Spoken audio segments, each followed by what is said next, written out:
ಅದರ ಮುಖ್ಯಸ್ಥರಾಗಿದ್ದಾರೆ. ಅವರು ಸಹ ನನ್ನ ಜೊತೆಗೆ ಇವತ್ತು ಉಪಸ್ಥಿತರಿದ್ದಾರೆ. ಇವತ್ತಿನ ಈ ಪ್ರೆಸ್ ಮೀಟಿನ ಮುಖ್ಯ ಉದ್ದೇಶ ನಾವು international conference on interdisciplinary approaches in health sciences for translational research ಅಂತಕ್ಕಂತಹ ಬಹಳ ವಿಶೇಷವಾದಂತಹ ಒಂದು ಅಂತಾರಾಷ್ಟ್ರೀಯ ಮಟ್ಟದ ಈ ಕಾನ್ಫರೆನ್ಸ್ ಅನ್ನು ಮಾಡ್ತಾ ಇದ್ದೇವೆ. ಅದಕ್ಕೆ ತಮ್ಮನ್ನೆಲ್ಲ ನಾವು ಆಹ್ವಾನಿಸಿ ಬಹಳಷ್ಟು ಜನರಿಗೆ ತಲುಪಿ ನಮ್ಮ ಪ್ರಿಂಟ್ ಹಾಗೂ ಎಲೆಕ್ಟ್ರಾನಿಕ್ ಮೀಡಿಯಾ ಮುಖಾಂತರ ಅಂತಕ್ಕಂಥದ್ದು ತಿಳಿಸ್ತೀವಿ.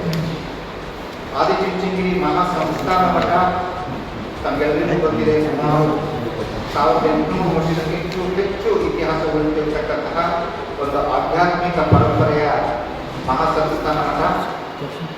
ಅದರ 72ನೇ ಗುರುಗಳಾಗಿ ಪೂಜ್ಯ ಶ್ರೀ ಡಾಕ್ಟರ್ ನಿರ್ಮಲಾನಂದ ಮಹಾಸ್ವಾಮೀಜಿಯವರು ಆ ಮಹಾಸಂಸ್ಥಾನ ಪೀಠವನ್ನು ಬಹಳ ವಿಶೇಷವಾಗಿ ಸಾಮಾಜಿಕವಾಗಿ, ಶೈಕ್ಷಣಿಕವಾಗಿ ಹಾಗೂ ಬೇರೆ ಬೇರೆ ಕ್ಷೇತ್ರಗಳಲ್ಲಿ ನಡೆಸ್ಕೊಂಡು ಹೋಗ್ತಿರ್ತಕ್ಕಂಥದ್ದು ತಮಗೆಲ್ಲರಿಗೂ ಗೊತ್ತಿದೆ. ನಮ್ಮದು 9 ಲಿಂಕ್ಸ್ ಅಂತ ಅಂದರೆ ಅನ್ನ, ಅಕ್ಷರ, ಆರೋಗ್ಯ, ಆಧ್ಯಾತ್ಮಿಕ, ಹಾಗೆ ಅರಣ್ಯ, ಆಕಳು, ಅನುಕಂಪ, ಹೀಗೆ ಒಂದು 9 ಆಯಾಮಗಳಲ್ಲಿ ಮಹಾಸಂಸ್ಥಾನ ಮಠ ಕಾರ್ಯ ಮಾಡಿಕೊಂಡು ಸಾಮಾನ್ಯ ಜನರಿಗೂ ವಿದ್ಯೆ ಸಿಗಬೇಕು, ಸಾಮಾನ್ಯ ಜನರಿಗೂ ಆರೋಗ್ಯದ ಹೆಲ್ತ್ ಇದಕ್ಕೆ ಅವಕಾಶ ಆಗಬೇಕು ಅಂತಕ್ಕಂಥದ್ದು.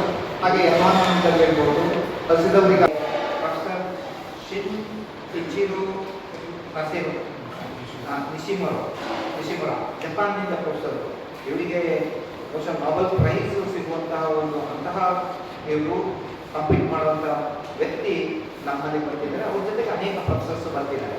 ಸೊ ಇವರೆಲ್ಲರೂ ಆ ದಿನ ಬಂದು 2 ದಿನದ ಕಾರ್ಯಕ್ರಮವನ್ನು ಅವರು ಇದು ಹೊಕ್ಕೈಡೋ ಯೂನಿವರ್ಸಿಟಿ ಜಪಾನ್ ಅಲ್ಲಿಂದ ಅವರು ಬರ್ತಿದ್ದಾರೆ.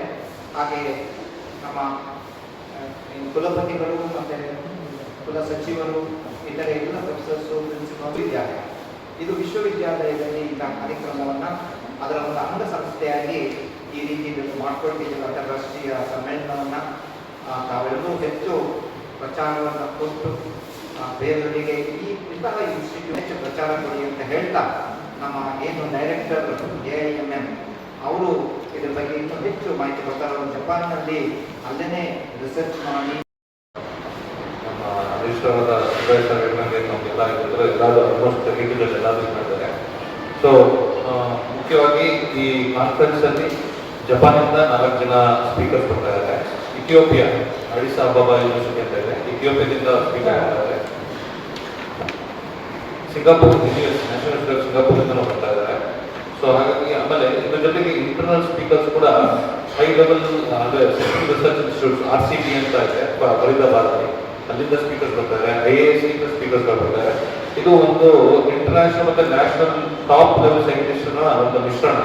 ಸೊ ಹಾಗಾಗಿ ಅವ್ರದ್ದು ನಮ್ಮದು ಕೊಲಾಬರೇಟಿವ್ ರಿಸರ್ಚ್ ಯಾವ ಥರ ಮುಂದೆ ನಡೆಸ್ಕೊಂಡು ಹೋಗ್ಬೇಕು ಮತ್ತು ಎಕ್ಸ್ಚೇಂಜ್ ಆಫ್ ಐಡಿಯಾಸ್ ಆ ಥರ ಆಗಿರೋದ್ರಿಂದ ಭಾಳ ಒಂದು ಒಳ್ಳೆ ಪ್ಲ್ಯಾಟ್ಫಾರ್ಮು. ಮತ್ತು ಸೈನ್ಸ್ಗೆ ಮಾನ್ಯತೆ ಕೊಡುವಂಥ ಎಲ್ಲ ಸ್ಟೂಡೆಂಟ್ಸ್ ಆಗಿರ್ಬೋದು, ರಿಸರ್ಚ್ ಸ್ಕಾಲರ್ಗಳಾಗಿರ್ಬೋದು, ಫ್ಯಾಕಲ್ಟೀಸ್ ಆಗಿರ್ಬೋದು, ಇವ್ರಿಗೆಲ್ಲ ಒಂದು ಒಳ್ಳೆ ಪ್ಲ್ಯಾಟ್ಫಾರ್ಮ್ ಆಗಿರುತ್ತೆ. ಎಲ್ಲರಿಗೂ ಅವರದ್ದೇ ಆದಂಥ ಏನಾದರೂ ರಿಸರ್ಚ್ ಐಡಿಯಾಸ್ಗಳಿದ್ರೆ ಅಲ್ಲಿ ಬಂದು ಡಿಸ್ಕಷನ್ ಮಾಡಿ ಮುಂದಕ್ಕೆ ಏನಾದರೂ ಎಕ್ಸ್ಪ್ಲೋರ್ ಮಾಡೋಂಥ ಎಲ್ಲ ಒಂದು ಪ್ಲ್ಯಾಟ್ಫಾರ್ಮ್ನ ಮಾಡ್ಕೊಳ್ತಾ ಇದ್ದೀವಿ.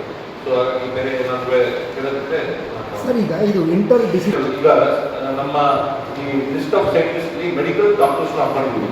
ಇಂಟರ್ ಡಿಸಿಪ್ಲಿನ್ US ಅಲ್ಲಿ ಮೇಜರ್ ಆಗಿ ಮೆಡಿಕಲ್ ಡಾಕ್ಟರ್ಸ್ ಕೂಡ 1 ವರ್ಷ ರಿಸರ್ಚ್ ಮಾಡ್ತಾರೆ.